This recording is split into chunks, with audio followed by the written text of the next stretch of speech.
ஒரு யானைக்குட்டியும் யானையும் ஒரு கரும்பு தோட்டத்தில் போச்சு. ஒரு ஆடுக்குட்டியும் ஆடும் கரும்பு தோட்டத்தில் போச்சு. என்ன போச்சு? யானைக்குட்டியும் யானையும் கரும்பு தோட்டத்துக்குள்ளே நுழையுது. ஆட்டுக்குட்டியும் ஆடும் கரும்பு தோட்டத்தில் நுழையுது. அதான் சாமி எழுதுனது, பாடல்களில் வருது. அது விளக்கங்கள் அர்த்தங்களை தான் நான் உங்கள்கிட்ட சொல்லி ஒப்பிச்சின்னு இருக்கிறேன். நான் எதுவும் சொல்லலை.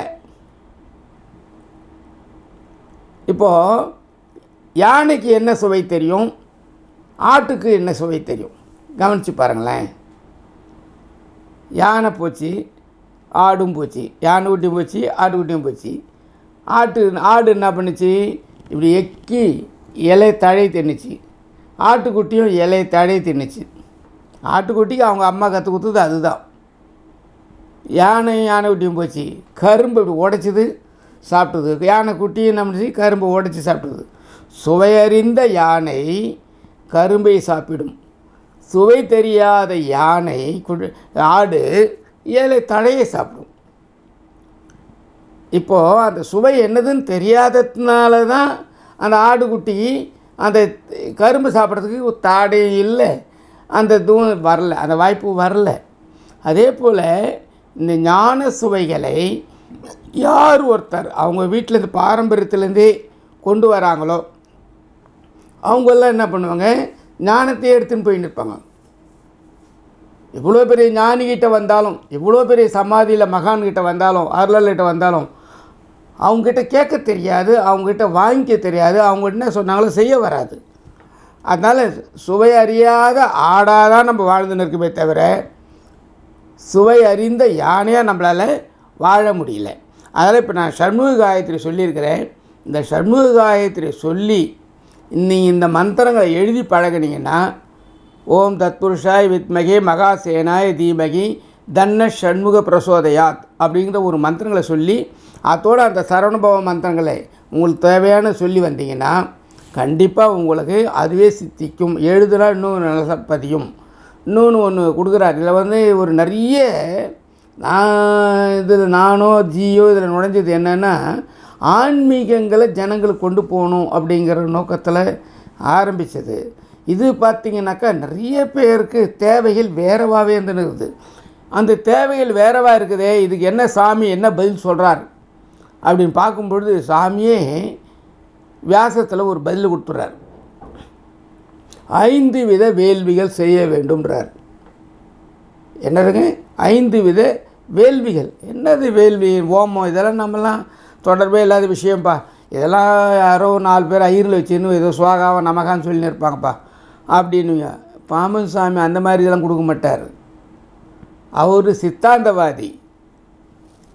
அவர் தனிப்பட்ட ஒரு ஆன்மாவும் எப்படி எப்படிலாம் வேள்விகளை செய்யலான்னு கொடுப்பார். அதுதான் நீங்கள் கவனிக்கணும்.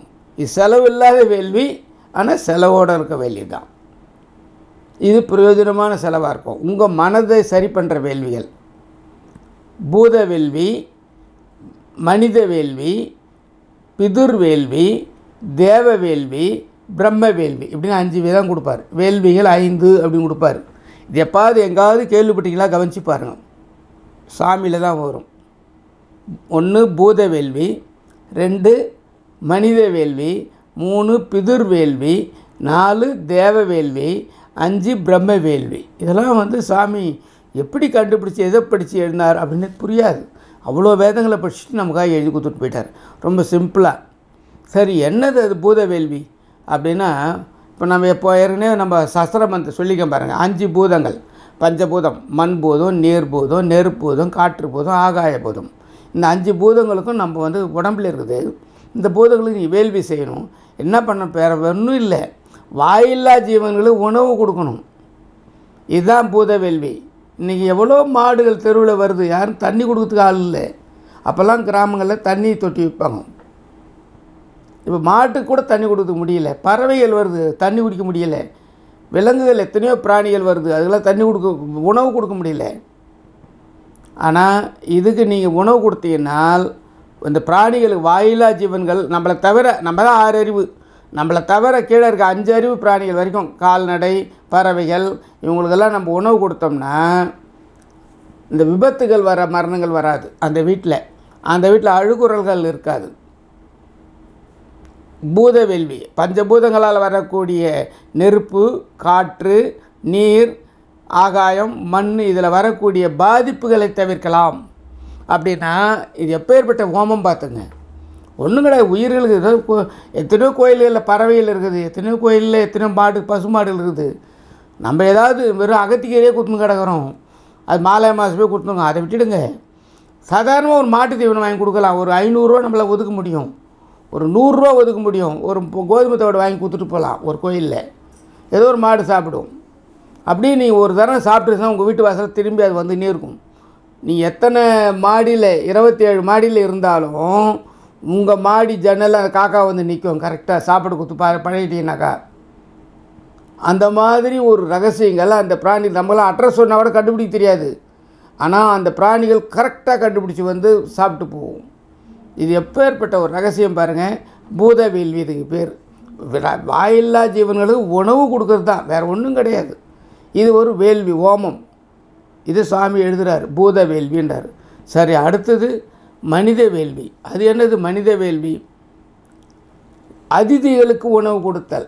யாருன்னு அவன் தெரிஞ்சிக்கூடாது. நம்ம கல்யாணத்துக்கெல்லாம் எல்லாம் தெரிஞ்சவனை தான் வாங்க சௌக்கியமா அப்படின்னு சொல்லிட்டு அடுத்த ஆள் வர வரைக்கும் அந்த வீடியோ கேமராவில் நிற்பாங்க. அடுத்த ஆள் வந்து உள்ளே போய் சாப்பிடுங்கன்னு அனுப்புவாங்க. இது மனித வேள்வி ஆகாது. அதிதிகளுக்கு வழிபோக்கர்களை யாரும் தெரியாதவங்களுக்கு உணவு கொடுக்கறது அது வந்து மனித வேள்வி. இதெல்லாம் நம்ம வீடுகளில் பண்ணினா வேறு மாதிரி தவறுகள் நடந்து போகுதுங்கிறதுனால தான் நான் பொதுவில் கோயிலில் வச்சு பண்ண சொல்லிடுறேன். அவன் 2 நாள் வந்து சாப்பிட்டா 3 நாள் வீட்டை நுடம் போட்டு போயிடுறான். அதனால் இது இவர் சொன்னார், டிவியில் அனுப்பிச்சார், இதில் பார்த்தா நாங்கள் சாப்பாடு கொடுத்தோம், வீட்டில் திருடின்னு போயிட்டான் அப்படின்றப்பெல்லாம் ஆகிடுது. அதனால் இந்த தப்புகள் வராமல் இருக்கணும்னா கோயிலில் வச்சு கொடுத்துட்டீங்கன்னாக்கா உங்களுக்கு நீங்கள் யாருன்னு தெரியக்கூடாது, அவன் யாருன்னு தெரியக்கூடாது. இந்த மாதிரி இடத்துல போய் கொடுத்துட்டு வந்துடணும். அதிதிகளுக்கு உணவு கொடுக்கறது மனித வேள்வி. அவன் பசித்திக்கணும், பசித்திக்கிற உணவு கொடுக்கணும். இன்னொன்று இருக்குது பிதிர் வேள்வி, தேவ வேள்வி. அது நெருப்பில் சாப்பாடு போடுறது. அதுதான் அவங்க பண்ணுவாங்க. அதை வந்து நெருப்பில் கடைசியாக வச்சு அவிர்பாகன்னு கொடுப்பாங்க. அது 33 கோடி தேவர்களுக்கும் நம்மளுடைய முன்னோர்கள் 21 தலைமுறை தாத்தா பாட்டிகளுக்கும் கொடுக்கறது. அது சாதாரணமான விஷயம் இல்லை. நமக்கு மேலே யாரை நீங்கள் பார்த்தீங்கன்னா 10 பேர் பிறந்துடுறாங்க. அப்பா வகையில் 10 பேர், அம்மா வகையில் 10 பேர், அதுக்கு மேலே தாத்தா வகையில் 10 பேர், பாட்டி வகையில் 10 பேர். அப்படியே நீங்கள் என்னங்கனாக்கா குறைஞ்சபட்சம் ஒருத்தர் 2000 பேர் வராங்க. அப்படியே அவங்க கணவன் மனைவி அவங்களுடைய இதெல்லாம் என்ன விஷயம்னா அவங்களெலாம் கொடுக்குறாங்கல்ல, அவங்களுடைய ஒருத்தர் இன்றைக்கெல்லாம் நடக்குது வேறு. அன்றைக்கி நடந்த விஷயங்கள்லாம் பார்த்தீங்கன்னா வரப்பு சண்டை, வாய்க்கால் சண்டை, கழனி சண்டை, கால்வா சண்டை, மாடு மேய்ஞ்ச சண்டை, வரட்டி தட்டின சண்டை, இதெல்லாம் நடந்துருக்குது அந்த காலத்தில். இதெல்லாம் ஒரு வீட்டில் ஒரு பையன் வேற ஒரு ஜாதி பொண்ணை கல்யாணம் பண்ணிட்டாலோ, ஒரு பொண்ணு வேற ஒரு ஜாதியில் கல்யாணம் பண்ணிட்டாலோ, ஒரு பொண்ணு கல்யாணம் பண்ணிக்கலைனாலோ அந்த சொத்து இவங்க பகிட்டுவாங்க. அதே போல் ஒருத்தர் வெளியே ஓட்டிடுவாங்க, அவங்க சொத்தை இவங்க எடுத்துக்குவாங்க. இப்படி அதெல்லாம் அந்த மீத்து வந்து அது செலவு பண்ணது யாருக்குன்னா இன்றைக்கி கடைசியாக இருக்குது இந்த உடம்புகளுக்கு நமக்கு தான் பண்ணியிருக்காங்க. அவங்க சண்டை போட்டதும் 21 தலைமுறையில் சண்டை போட்டதும் 21 தலைமுறையில் நகைகள் சண்டை, சொத்து சண்டை, 2 தாரம் சண்டை இத்தனை நடந்து யாருக்காகன்னு கடைசியாக வர ஒரு வாரிசு இன்றைக்கி நம்மன்னா நமக்கு தான் வச்சுட்டு போயிருக்காங்க. அப்போ அவங்களுடைய வினைகளை நம்ம எடுக்கிறோம்ல, அவங்கள நம்ம நினைக்கிறதே கிடையாது. வேறு எங்கே போய் சாமி கும்பிட்டுன்னு இருக்கோம். எல்லாத்தையும் சாமி கும்பிடுங்க, ஆனால் அவங்களும் மோட்சம் போன அந்த ஆன்மாக்கள் ஒவ்வொருத்தரை சுற்றி இப்போ ஜி இருக்காருன்னா அவர் சுற்றி 2000 ஆன்மாக்கள் இருக்குது. அவர் தொடர்படுத்தப்பட்டது. இவங்க வந்திருக்காங்கன்னா அவங்கள சுற்றி 2000 ஆன்மாக்கள் இருக்குது. என்னை சுற்றி 2000 ஆன்மாக்கள் இருக்குது. நீங்கள் பார்க்குறீங்கன்னா உங்களை சுற்றி 2000 ஆன்மாக்கள் இருக்குது. எப்படி இருக்குது? ஏர்செல் எப்படி காட்டுங்க, ஜியோ காட்டுங்க, ராஜ் டிவி காட்டுங்க, சன் டிவி காட்டுங்க, எல்லாம் நம்மளை சுற்றி தான் இருக்குது. அது ஒரே பெட்டியை போட்டு அமுக்கல நமக்கு. அப்போது 2000 ஆன்மாக்கள் ஒருத்தர் சுற்றி இருக்குது. கூடி வரும்போது தடை வரும். இதில் நிறைய பேர் கேள்வி கேட்குது. குழந்தை பிறப்பு ஒன்று கேட்குறாங்க, கல்யாணம் ஆகலைன்னு சொல்லி கேட்குறாங்க.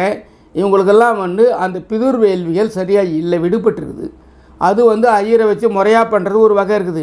ஆனால் தினசரி நீங்கள் தூங்கும் பொழுது 21 தலைமுறை பிதுர்களையும் மோட்சத்துக்கு போகணுன்னு உங்கள் வாய் சொல்லணும். வந்து ஆசீர்வாதம் பண்ணிவிட்டு மோட்சத்துக்கு போகணும். இது பெரிய விஷயம். ஒரு 1/2 டம்ளர் தண்ணி வச்சுட்டு சொன்னீங்கன்னா அவங்களாம் மோட்சத்துக்கு போகிறதுக்கு சில பேருக்கு வாய்ப்பு கிடைக்கும். அவங்க வந்து எப்படி வருவாங்கன்னு சாமி பரிபூர்ணானுபவத்தில் எழுதுகிறாரு. இப்படி இறந்தவர்களெல்லாம் சந்திர மண்டலம் வரைக்கும் போவாங்களாம். சூரிய மண்டலம் சந்திர மண்டலம் 2 இருக்குது. புண்ணியம் பண்ண ஆத்மாக்கள் சூரிய மண்டலத்துக்கு போயிடும். இந்த மாதிரி கொஞ்சம் புண்ணியம் பண்ண முடியாத ஆத்மாக்கள், இந்த மாதிரி மன நிறைவு இல்லாத ஆத்மாக்கள், அகால மரணம் துர்மரணம் அடைஞ்சவங்க, இவங்கெல்லாம் மறுபடியும் திருப்பி வாழ வேண்டி இருக்கும் பொழுது இப்படி ஏதோ ஒரு வாழ்க்கையை முடிச்சுட்டு மறுபடியும் திருப்பி சந்திர மண்டலம் வருவாங்க. எப்படி வராங்க? மழையாக வராங்க. இப்போ எங்கேயோ ஃப்ளைட் ஆக்சிடெண்ட் ஆகுது, எங்கேயோ குண்டு போடுறாங்க, மனிதன் தான். அவங்கெல்லாம் மறுபடியும் திருப்பி எங்கே வரணுங்க? இங்கே தான் வரணும். தமிழ்நாட்டுக்கு தான், இந்திய மண்ணுக்கு தமிழ்நாட்டுக்கு தான் வந்தாகணும். அப்போ இவங்கெல்லாம் அந்த தாத்தா பாட்டிகள் அந்த காலத்தில் இருந்து மறுபடியும் திருப்பி ஏதோ மனிதனாகவே இருந்து அங்கே மறுபடியும் பாதித்து மறுபடியும் திருப்பி இங்கேயே வருவாங்க. அவங்க தாத்தா பாட்டி இடத்துக்கே விஷத்துலேருந்து வாரிசாக வருவாங்க. இல்லை இப்போ சில பேர் மழையாக பெய்யும்போது மழையில் வந்து தஞ்சாவூரில் பிறந்தாங்கன்னா அரிசியாக வருவாங்க. காவிரி ஆற்றுல பிறந்தால் அரிசியாக வீட்டுக்கு வருவாங்க. கடலில் பிறந்தால் உப்பாக வீட்டுக்கு வருவாங்க, மீனாக வருவாங்க. வீட்டிலே கரப்பாம்பூச்சி பள்ளியாக கொசுவாகவும் வருவாங்க. அவங்களுடைய ஆன்மாக்களுக்கு தகுந்தா போல் அவங்க மோட்சத்துக்கு போகணும் அப்படின்னு வந்துட்டு போவாங்க மோட்சத்துக்கு. ஒரு 3 மாதம் 6 மாதம் அதுக்கப்புறம் பார்த்திங்கன்னா இவங்களே சொல்லுவாங்க, புழுவோ பூச்சோ எதாவது இருக்கான்னு கேட்பாங்க. வயிற்றில் உற்பத்தி ஆகும், மறுபடியும் திருப்பி வாரிசு வரும். இதெல்லாம் கேட்குறவங்களுக்காகவும் இதில் கேள்வி கேட்குறவங்களுக்கு இதில் ஒரு ரகசியம். முன்னோர் வழிபாடு சாமி 2 எழுதுவார். 62 தோஷங்கள் 62 துட்டத்தனங்கள் எழுதுவார். அது வந்து உள்ளூர் சிவசுப்பிரமணிய சதகம் அப்படின்னு சொல்லி ஒரு பதிகத்தில் எழுதுவார். உள்ளூர் சிவசுப்பிரமணிய சதகம். நீங்கள் அந்த புக்கு கேட்டால் முதல் மண்டலத்தில் இருக்கும், நான் வாங்கி கொடுப்பேன், சிடியும் கொடுத்துருவேன், நீங்கள் படித்து கேட்டுக்கலாம். அதில் பார்த்தீங்கன்னா 41வது பாட்டுக்கு மேலே 60 பாட்டுக்குள்ளே 50 பாட்டுக்குள்ளே வரும். இல்லை 30 60 50குள்ளே வரும். 10 பாட்டு. தோஷங்கள் 10, 62 துட்டங்கள் 62. என்ன அது வந்து அப்பாவு சௌந்தரராஜன்றவர் இதெல்லாம் வேணாட்டு எழுதி வச்சு கொடுத்துட்டு போயிருக்கார், பிரிண்ட் பண்ணி கொடுத்துட்டு போயிருக்கார். சாமி இப்படி எழுதினார், இது என்னது அர்த்தம் அப்படின்றது அவருடைய ஆராய்ச்சி. உயிர் குற்றங்கள் தோஷங்கள், உடல் குற்றங்கள் துஷ்டங்கள். செயல் எண்ணம் வந்து உயிரில் இருக்குது, செயல் வந்து உடம்பில் இருக்குது. துஷ்டத்தனத்தை பண்ணணும்னா இதெல்லாம் நான் மூட்டை பிடிச்சி சாகடிச்சான்னு சொன்னேன், அது உடம்பு தான் பண்ணுது. அப்போது அந்த மாதிரி செயல் செய்கிறது 62 தப்பான செயல் செய்கிறோம். மனசு வந்து 62 தப்பாக போயின்னு இருக்குது, லைனில் போயிட்டுருக்குது. 62 தோஷங்கள், என்னென்னலாம் தோஷங்களோ எழுதிடுவார். இதெல்லாம் எழுதி இதெல்லாம் முருகன் பேரில் பாட்டு பாடினதை கணக்கு கொடுத்துட்டு போயிருக்காரு. 6666 பாட்டு. நான் 2 அர்த்தங்கள் சொல்லியிருக்கிறேன். இதெல்லாம் முருகன் பேர்லேயே பாடினாப்பில் எழுதியிருப்பார். ஆனால் இதெல்லாம் யாருக்கு? சித்தாந்தங்கள். நமக்கு தான் எழுதி வச்சு போயிருக்காரு. இந்த மாதிரி தோஷங்கள்லாம் இருக்கிறது. இதிலேருந்து அதெல்லாம் ஆனந்த முகில் ஒரு இதில் இந்த மாதிரிலாம் தவறுகள் பண்ணுறீங்க அப்படின்லாம் சொல்லுவார். அன்னம் இட்டவர்கள் முன்னம் நோக சொன்ன அநியாயமும் உணவிலே ஆழமிட்டு அப்படின்னு சொல்லி எழுதுவார். அதனால் அந்த பாடலாம் நீங்கள் படிச்சிங்கன்னா படிக்கணும். இந்த பாடலாம் கொஞ்சம் நேரம் புரட்டி பார்க்கணும். இந்த புக்கெல்லாம் ஒருத்தர் அதோட கேள்வி கேட்டாங்க, இந்த புக்கெல்லாம் எங்கே கிடைக்கும்? இதெல்லாம் ஒன்றும் பெரிய விஷயமே இல்லை. நீங்கள் வெள்ளிக்கிழமையில் பாம்பசாமி கும்பிடுங்க. வெள்ளிக்கிழமை இங்கே சாப்பாடு கொடுக்குறாங்களே அந்த கூடுன்னு கேளுங்க. நாங்கள் எங்கேயாவது ஓரமாக எதுவுமே நம்ம வந்து உண்மைகள் எங்கேயுமே ஒளிஞ்சின்னு இருக்கும். அதில் எங்கேயாவது ஒரு ஓரமாக பண்ணின்னு இருப்பாங்க நம்ம அடியார்கள். அவங்க யாராவது உடனே குருசாமி பாருங்கன்னா அப்போ நான் எங்கேயாவது ஒரு இடத்துல இருந்து இருப்பேன், ஒரு ஊரில் இருந்து இருப்பேன். அப்போ ஃபோன் பண்ணி சொன்னாங்கன்னா நான் அந்த சொன்னேன்னாக்கா உடனே உங்களுக்கு வெளியே ஒரு இடத்துல வந்து புக்கு வரும். நம்பர் 9 கிழக்கு மாட வீதி திருவான்மியூர்.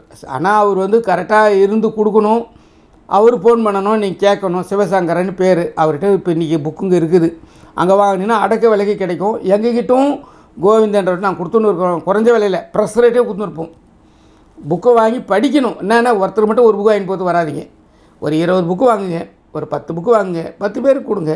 10 பேர் குரூப்பாக உட்காந்து படிங்க, 10 பேர் டிஸ்கஸ் பண்ணுங்கள். அந்த பாடலையும் உங்களுக்கு அனுப்புகிறேன். அது நான் 4000 6000 பாட்டை இன்றைக்கி பண்ணி கொடுத்துட்டாங்க சபையில். அதெல்லாம் உங்களுக்கு கூகுள் ட்ரைவில் போட்டுட்டேன். அதை உட்காந்து இதையும் அதை வச்சு பண்ணுங்கள். அப்போ உங்களுக்கு கொஞ்சம் அதில் கொஞ்சம் அர்த்தம் சொல்லியிருக்காரு, அதையும் உங்களுக்கு பயன்படும். இதெல்லாம் கேட்டு நீங்கள் தெரிஞ்சிக்கும் பொழுது உள்ளூர் சிவசுப்ரமணிய சாதகம் ஒன்றே சித்தாந்தத்தின் சொல்லும், இந்த மாதிரி தோஷங்கள் என்னன்னு சொல்லும், துஷ்டத்தனங்கள் என்னன்னு சொல்லும். இதெல்லாம் நீங்கள் கவனிச்சிங்கன்னா நம்ம எந்த இடத்துல வந்திருக்கோன்னு தெரிஞ்சுதுன்னா நம்ம இதை செய்யும் பொழுது பாமன் சாமிக்கு ஒரு குரு காணிக்கை வச்சுட்டு ₹1 ₹2 வச்சுட்டு செய்யும் பொழுது அதை நீங்கள் மட்டும் திருக்கும் பொழுது அவர் குருவானவர் நமக்கு அனுகிரகம் பண்ணும்போது முருகன் நமக்கு ஆசீர்வாதம் பண்ணிவிடும். நமக்கு என்ன தேவையோ அது ஈஸியாக கிடச்சிடும். இதிலே நீங்கள் சாதாரணமாக நீங்கள் இதில் பண்ண முடியும். இந்த மாதிரி ஒரு விஷயத்தை நீங்கள் எடுத்து பண்ணுறதுக்கு உங்களுக்கு இன்றைக்கு வாய்ப்பு கிடச்சிருக்கு. இன்றைக்கு யார் பார்க்குறாங்களோ இவ்வளோ வாய்ப்பு கிடச்சிருக்கு. இதை நீங்கள் ஷேர் பண்ணி ஒரு 100 பேருக்கு ஷேர் பண்ணுங்கள். அவங்க உங்களை கேட்பாங்க மறுபடியும். அப்போ நீங்கள் அவங்கள பேசும்போது ஈஸியாக உங்களுக்கு இது அமைஞ்சிடும். இப்போ இந்த புக்கு கேட்டவங்களுக்கு நான் பதில் கொடுத்துட்டேன். இப்போது இன்னொன்று சொல்லுவார், இதில் உடனே நீங்கள் என்ன பண்ணணும், அருணகிரிநாதர்கிட்ட போயிட்டு நம்ம எப்பவுமே வரணும். ஏன்னா பாம்பன் சாமிக்கும் அருணகிரிநாதருக்கும் நல்ல நெருக்கமான ஒரு உறவு இருக்குது. கெடுவாய் மனனே கதிகேல் கரவாதி இடுவாய் வடிவேல் இறைத்தால் நினைவாய் நெடுவேதனை சூழ்படவே விடுவாய் விடுவாய் வினையாவையுமே. இந்த பாட்டை ரிவர்ஸில் பாருங்கள். வினை யாவையும் போகணும். வினைன்னு யாவைன்னு என்னது? சஞ்சித கர்மான்னு ஒருத்தர் சொல்லுவாங்க, ஆகாமிய கர்மான்னு ஒருத்தர் சொல்லுவாங்க, பிராரப்த கர்மான்னு ஒன்று இருக்குது. 3 கர்மா தான் இருக்குது. நீங்கள் வினை யாவையுமே விட முடியும். இது விட முடியும். முடியாது நடக்காதுங்கிறதே பாம்பன் சாமியில் இல்லை. அப்போ இது முடியும். இது நான் சொல்லி தான் கிட்டத்தட்ட ஒரு 50-60 குழந்தை பிறந்திருக்குன்னு சொன்னேன். அப்படி தான் இதெல்லாம் இருக்குது. ஆனால் நீங்கள் தயாராகணும். விடுவாய் விடுவாய் வினை யாவையுமேனார் கடைசி வரி. அப்போ எல்லா வினைகளும் சஞ்சித கர்மா, உன் கர்மா நீ வாங்கியிருந்த வரோம், நான் வாங்கியிருந்த இதெல்லாம் கிடையாது. உங்கள் மனம்தான் அதுக்கு காரணம். அதுதான் சொல்கிறார், கெடுவாய் மனனே கதிகள். மனமே நீ கெட்டுப்போ. உன்னால் தான் நான் இந்த உடம்பு பாதிக்குது. உள்ள உயிரோடு வர்றது மனம். இது விநாயகர் ராகவலில் படிச்சிங்கனாக்கா அவ்வேறு அதில் கொடுத்துருவாங்க. உயிரோட மனமும் சேர்ந்து வரும். அதனால் புரி அட்டகாயன்னு கொடுப்பாங்க. 8 உடம்பில் அது ஒன்று இருக்குது, மனம் இருக்குது, அதில் இருக்குது. அப்போ அந்த மனத்தை முதல்ல நீங்கள் என்ன பண்ணணும், காலி பண்ணி காட்டணும். காலி பண்ணணுன்னு எப்படி பண்ண முடியும்? விடுவாய் விடுவாய் வினையாவையுமே கடைசி வரி. முதல் வரி என்ன? கெடுவாய் மனனே கதிகேல். கதியை கேள், என்னதுன்னு தான் கேட்டுக்கோ, கொஞ்சம் கேட்டுக்கியே, அதுதான் இல்லை. அப்போ அடுத்த வரி என்ன சொல்கிறார்? கெடுவாய் மனனே கதிகேல் கரவாதி இடுவாய். தாராளமாக கொடுத்துன்னு பால் கறக்கிறோம் இல்லையா, அது கரவாதி இடுவாய். அது கறக்கும் பொழுது தான் பால் வரும், கறக்கல்னா பால் வராது. இதே போல் இறைவனை நினைக்கும் பொழுது தான் இறைவன் வருவார். இதான் பாம்பன் சாமி சொல்லுவார். இது எல்லாமே பாம்பன் சாமி சொன்னது, அருணகிரிநாதர் சொன்னதை மட்டும்தான் சொல்லின்னு இருக்கிறேன். கரவாதி இடுவாய் யாருக்கா கொடுத்துன்னே இரு. கெடுவாய் மனனே கதிகேல் கரவாதி இடுவாய் வடிவேல் இறைதால் நினைவாய். ஏன் கோயிலில் கூட சொல்கிறேன்னா, வடிவேலாகிய முருகப்பெருமானுடைய இறைவனுடைய பாதங்களை நினைத்து கொண்டிரு. இப்போ நான் மறுபடியும் திருப்பி அர்த்தத்துக்கு தான் இந்த தமிழ் அர்த்தத்துக்கு அர்த்தம் கொடுத்து தான் நான் உங்களுக்கு இதை நம்ம விளக்க வேண்டியிருக்கு. எதுக்கு இது தேவைப்படுது? செயல் மாறுது, பொருள் மாறுது இல்லைங்களா? அப்போது கெடுவாய் மனனே கதிகேல் கரவாதி இடுவாய் வடிவேல் இறைத்தால் நினைவாய் சுடுவாய் நெடு வேதனை தூள்படவே. நம்ம எவ்வளோ வேதனையோடு இந்த கேள்வியில் கேட்டுன்னு இருக்கிறோம். அவர் பாட்டி ஏதோ சொல்லிட்டு இருக்கிறாரு. சுடுவாய் நெடு வேதனை தூள்பட. அவங்க வேதனை அவங்களுக்கு மட்டும்தான் தெரியும். அவங்களுடைய மன வருத்தம் அவங்களுக்கு மட்டும்தான் தெரியும். எங்கே போனாலும் என்னை இப்படி கேட்குறாங்க அப்படின்னு சொல்லி கேட்கும்பொழுது அவங்களுக்கு தான் அந்த தனிப்பட்ட ஒரு மன வருத்தம் தெரியும். அதுக்கு அதனால் நீங்கள் முதல்ல வெளியே வாங்க, கொடுக்க ஆரம்பிங்க. பாம்பன் சாமிகிட்ட வாங்க. பாம்பன் சாமி படத்தையாக வச்சு எங்காவது கொடுத்து பாருங்கள், ஒரு பிள்ளையார் கோயிலோட வச்சு கொடுத்து பாருங்கள். அப்போ குருவானவர் உங்கள்கிட்ட வரும்பொழுது, அருணகிரிநாதர் வரும்பொழுது, இந்த வாக்கு உங்களுக்கு பலிக்கும் பொழுது, அப்போது உங்களுக்கு தேவையானது என்னவோ அது விஷயம் 8 விதமான கேள்விகளில் வந்திருக்குது. ஒன்று அம்மாவை பற்றி சொல்லிட்டேன், ஒன்று நான்வெஜ் சாப்பிட பற்றி சொல்லிட்டேன், 3வது குழந்தை பிறகுறதை பற்றி கேட்டிருக்கிறாங்க. அதுக்கு 34-35 கிட்ட வருது. அதனால் ஒருத்தர் சொல்கிறாங்க 24 வியாசம் வேணும்னு கேட்குறாங்க. 24 வியாசமும் இருக்குது. ஆனால் அந்த 24 வியாசங்கள் நானும் கேட்டிருக்கிறேன், அது ரெடி ஆகிடுச்சு. ஆனால் அவங்ககிட்ட எனக்கு வந்ததுக்கப்புறம் நான் அதை அவங்களுக்கு சொல்கிறேன். அது கேள்வியில் வந்துருந்ததோடு சொல்கிறேன். ஒருத்தர் திருமணம் நடக்கணும், அது எந்த மந்திரம் சொல்லுன்னு கேட்டுக்கிறாங்க. ஒருத்தர் இந்த புத்தகங்கள்லாம் எங்கே கிடைக்குன்னு கேட்டுறாங்க, அவங்களுக்கு சொல்லிட்டேன். இப்போது திருமணம் நடக்கணும், எந்த மந்திரம் சொல்லணுன்னா அதுக்கு அதே போல் கோர்ட்டு கேஸில் பிரிஞ்சிருக்கு, அந்த மனைவி கணவன் ஒன்று சேரணும், எதுக்கு என்ன மந்திரம் வேணும்னு சொல்கிறேங்கிறாங்க. கடைசியில் இது மந்திரகத்திலே கொண்டு போயிட்டு இருக்கீங்க. ஆனால் இதுக்கெல்லாம் வந்து சுலபமான வழி பாம்பன் சாமியில் எழுதின கந்தபுராணம் இருக்குது. பாம்பன் சாமியிலே கந்தபுராணம் எழுதியிருக்கார். 188 பக்கம் நினைக்கிறேன் அது வரும். ஸ்ரீமத் குமாரசாமின்னு அவங்களுக்கு பதிலை கொடுக்க சொல்லிட்டேன். யாராவது நம்ம குழுவில் யாராவது ஒருத்தர் உங்களுக்கு பதில் கொடுத்துருவாங்க, நீங்கள் போடுங்க அப்படின்ட்டு உடனே கேள்வி அவங்க கேட்பாங்க, அவங்களுக்கு சொல்லி விட்ருவேன். ஆனாலும் இதில் நீங்கள் தெரிஞ்சிக்கும் பொழுது ஸ்ரீமத் குமாரசாமின்னு 6ஆம் மண்டலம் வருது. அந்த 6ஆம் மண்டலத்தை யார் ஒருத்தர் 288 பக்கத்துக்குள்ளே வரும், வள்ளி திருமணம் வரைக்கும் வரும். இதை படிக்கும் பொழுது அவள் நிறைய, ஆனால் அதை படிக்கிற டெக்னிக் சொல்லித்தரேன். அதை எப்படி படிக்கணும்னா, ஒரு இதை இப்போ சாமி எழுதியிருக்கார். இந்த ஸ்ரீமத் குமாரசாமியத்தை யாரேனும் படிக்க துவங்கும் முன்பாக இந்த ஸ்தவத்தை சொல்லி கொள்ளலாம்னு எழுதியிருப்பார். குரு வந்து பை ஆர்டரை சொல்லவே மாட்டாங்க. அவங்க சொல்லி கொள்ளலாம்னா நம்ம சொல்லிக்கணும்னு அர்த்தம்.